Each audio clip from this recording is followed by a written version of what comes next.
रास्ते में वे अपनी संयुक्त ताकतों का उपयोग करते हैं। बोल्ट की तेजी और फुर्ती, काक की समस्या सुलझाने की क्षमता, सर्किट की आधुनिक तकनीक और गियर की रचनात्मक उपकरण बनाने की कला।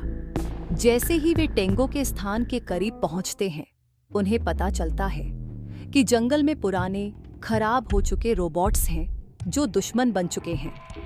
टीम को इन खतरों से निपटना होता है और साथ ही अपने ऊर्जा स्तर का भी ध्यान रखना पड़ता है। जब चारों रोबोट्स टेंगो तक पहुंचते हैं, तो वे उसे एक गहरे गड्ढे में फंसा हुआ पाते हैं, जिसकी शक्ति लगभग समाप्त हो चुकी होती है। उसी समय पुराने दुश्मन बने रोबोट्स जोरदार हमला करते हैं। चारों रोबोट्स जमकर मुकाबला करते हैं और आखिरकार दुश्मन रोबोट्स को हरा देते हैं। गियर पास के सामान का उपयोग करके एक अस्थायी क्रेन बनाता है और काग